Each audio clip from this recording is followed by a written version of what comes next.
मैं हूं सत्येंद्र कुमार गौतम। स्वागत करता हूं आप सभी का आपके अपने YouTube channel present education and competition में। अगर आप हमारे चैनल पर नए हैं तो चैनल को सब्सक्राइब कर लीजिए, बेल आइकन को प्रेस कर लीजिए ताकि जो भी नोटिफिकेशन हो आप तक आसानी से पहुंच सके और आप वीडियोज़ का लाभ उठा सकें। मैंने आप सभी की विभिन्न प्रकार की प्रतियोगी परीक्षाओं को ध्यान में रख करके वीडियोज़ अपलोड करना स्टार्ट किया है। अगर आप मेरा साथ देंगे तो मैं आपको इसी प्रकार के लेटेस्ट वीडियोज़ प्रोवाइड करवाता रहूँगा। आपका लाइक, आपके कमेंट ही मेरा एक प्रकार का प्यार है और मुझे अच्छा भी लगता है। तो कहीं ना कहीं आप लाइक कीजिए, शेयर कीजिए, कमेंट कीजिए, मुझे अच्छा लगेगा, एक मुझे नई एनर्जी मिलेगी। आज का गाइस हमारा टॉपिक है अल्प प्राण और महाप्राण व्यंजन। चलिए स्टार्ट करते हैं। आपको यहाँ दिख रहा होगा अल्प प्राण महाप्राण व्यंजन। तो सबसे पहले हम अल्प प्राण को लेते हैं। अल्प प्राण शब्द ये दो शब्दों से मिलकर के बना हुआ है आपका। पहला है आपका अल्प, दूसरा है प्राण। यानी अल्प का मतलब होता है थोड़ा या कम, प्राण का मतलब होता है प्राण वायु।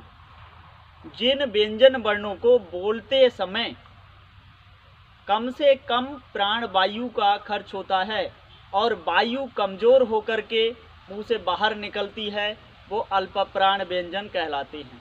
यहाँ मैं लिखे दे रहा हूँ, अगर आप चाहें तो इस वीडियो का स्क्रीनशॉट भी ले सकते हैं अपनी मेमोरी के लिए। जिन व्यंजन वर्णों को बोलते समय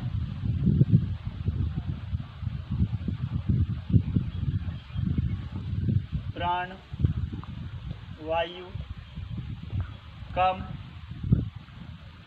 खर्च हो तथा वायु कमजोर होकर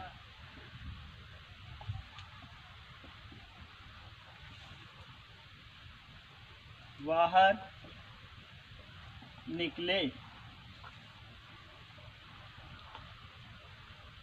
उन्हें अल्प प्राण कहा जाता है। अब आपको मैंने इसकी डेफिनेशन दे दी है कि अल्प प्राण व्यंजन किसे कहा जाता है। तो बोलते समय, जिन व्यंजन वर्णों को बोलते समय हमारी मुंह से वायु कमजोर होकर के निकलती है और वायु का बहुत कम से कम खर्च होता है, उन्हें हम अल्प प्राण व्यंजन में रखते हैं। तो आइए गाइस एक मिनट देख लेते हैं कि अल्प प्राण व्यंजन में कौन कौन से वर्ण आते हैं। और आप ध्यान भी रखिए कि प्रत्येक वर्ग का पहला, तीसरा और पांचवा व्यंजन वर्ण आपका अल्प प्राण होता है। ठीक है, यहाँ मैं अभी वही बता रहा हूँ आपको। यहाँ मैं का वर्ग लिख रहा हूँ उदाहरण के तौर पर। का वर्ग, क, ख, ग, घ और व। अब मैंने आपको बताया कि प्रत्येक वर्ग का पहला, तीसरा और पांचवा व्यंजन अल्प प्राण होता है। एक वर्ग में आपके 5 वर्ण होते हैं। 5 वर्ण होते हैं, आप काउंट कर सकते हैं, आपको दिख रहा होगा। तो आपने ये पहला ले लिया एक, और ये तीसरा और ये पांचवा। ठीक है, तो ये आपके अल्प प्राण में आते हैं, अल्प प्राण। अब आपका बचा क्या? खा और घ। खा घ बचता है, तो ये आपका हो गया महाप्राण। महाप्राण, महाप्राण हो गया। ठीक है गाइस, आप इसके लिए एक कोड भी तैयार कर सकते हैं, एक ट्रिक से याद कर सकते हैं। आप इसका कोड बना लीजिए अल्प प्राण वाले का। पहला, तीसरा और पांचवा यहाँ दिया है, तो आप यहाँ पर एक कोड बना लीजिए। पहला, तीसरा, पांचवा, यानी 135 अब हमारे दो बचते हैं, सेकंड और फोर्थ वाला, तो हम इसके लिए क्या बनाएंगे, 2 और 4। ठीक है, हमारा पूरा कोड क्या बनता है आपका 135 और 24, या आप इसे कह सकते हैं 13524, इस प्रकार से भी कह सकते हैं। बाद वाले को आप महाप्राण में रखेंगे, ये चीज़ आपको ध्यान रखनी है। शुरू के 3 अंक आप अल्प प्राण में रखेंगे। ठीक है गाइस, अब देख लेते हैं महाप्राण। महाप्राण में ठीक इसका उल्टा हो जाता है। जिन व्यंजन वर्णों को बोलते समय प्राणवायु यहाँ अधिक कर देना है। ठीक है, अधिक खर्च हो तथा वायु मजबूती के साथ बाहर निकले, उन्हें महाप्राण, इस अल्प प्राण की जगह आपको महाप्राण कर देना है, महाप्राण कहा जाता है। ठीक है, तो ये महाप्राण की भी डेफिनेशन हो जाएगी। 2-3 शब्द आपको केवल चेंज करने हैं। अब आपको देखना क्या है, और कौन कौन से वर्ण आते हैं आपके अल्प प्राण और महाप्राण में। अल्प प्राण में तो आपका पहला, तीसरा, 5वां हो गया। महाप्राण में इनको छोड़ करके और कौन कौन से आते हैं आपके, वर्ग जो है 5 होते हैं, का, चा, टा, ता और पा। का वर्ग, चा वर्ग, टा वर्ग, ता वर्ग और पा वर्ग। प्रत्येक वर्ग में 5-5 वर्ण होते हैं। कुल मिला के हमारे स्पर्श व्यंजनों की संख्या कितनी गाइस, 25 होती है। 25 होती है। तो अब हम देख लेते हैं 25 को छोड़ करके और कौन कौन से व्यंजन वर्ण जो हैं हमारे अल्प प्राण और महाप्राण में आते हैं। ठीक है, तो अब देख लेते हैं यहाँ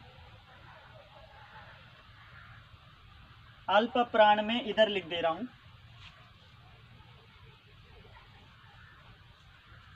अल्प प्राण में आपका आता है या, र, ला और वा। ये 5 वर्ग होते हैं, प्रत्येक वर्ग में 5-5 वर्ण होते हैं। ठीक है, लेकिन 5 वर्गों के बाद में जो वर्ग बनता है वो 4 का हो जाता है। तो ये या, र, ला और वा, या, र, ला, वा, ये आपके अंतस्थ व्यंजन कहे जाते हैं। ये क्या है आपके अंतस्थ व्यंजन। यहाँ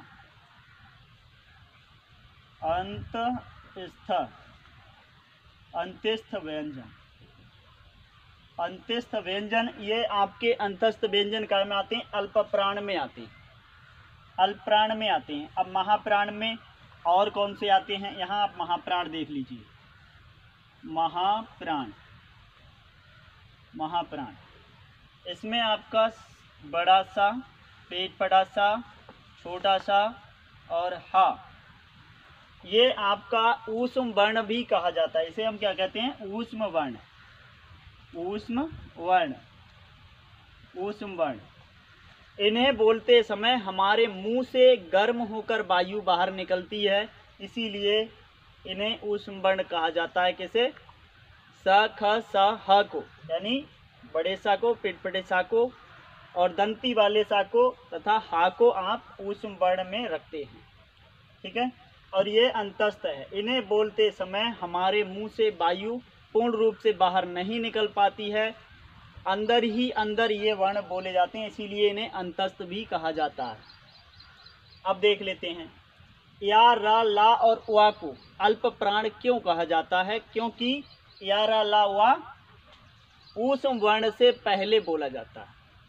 यानी जो अंतस्थ व्यंजन वर्ण है उनसे पहले कौन सा वर्ण बोला जाता है, आपका बोला जाता है या, रा, ला और वा।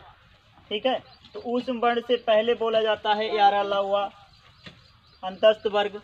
तो ये आपका अल्प प्राण में रखा गया है तथा महाप्राण में आपका ऊष्म वर्ण रखा जाता है, ऊष्म वर्ग रखा जाता है आपका सा, स और हा। ठीक है, ये आपके महाप्राण में आते हैं। तो आप अच्छे से समझ गए होंगे गाइज कि कौन सा वर्ण अल्प प्राण होता है, कौन सा महाप्राण होता है। आज का जो युग है वो कंपटीशन लेवल का हो गया है। कंपटीशन लेवल में प्रत्येक परीक्षाओं में आपको इस प्रकार के क्वेश्चन दिए जाते हैं। 2 से 3 नंबर का ये इससे ज़रूर आएगा आपको। तो आप अगर आप हमारे चैनल पर नए हैं तो चैनल को सब्सक्राइब कर लीजिए, बेल आइकन को प्रेस कर लीजिए, ताकि जो भी नोटिफिकेशन हो आप तक आसानी से पहुंच जाए और हमारा मनोबल बढ़े। हम आपको इसी प्रकार के एकदम लेटेस्ट वीडियोस प्रोवाइड करवाते रहें। तो अगले टॉपिक में मिलेंगे हम। अगला हमारा टॉपिक होगा वर्णमाला विभाजन। तब तक के लिए नमस्कार चाहूँगा। आप सभी कुशल मंगल रहिए। मेरा यही एक तरह से प्रसन्नता होगी मेरी इसी में, तो आप सभी प्रसन्न हैं तो मैं भी प्रसन्न हूँ। तो गाइस, आज का टॉपिक हम यही समाप्त करते हैं। मुझे दीजिए विदा, मिलेंगे अगले टॉपिक में। तब तक के लिए नमस्कार, जय हिंद, जय भारत।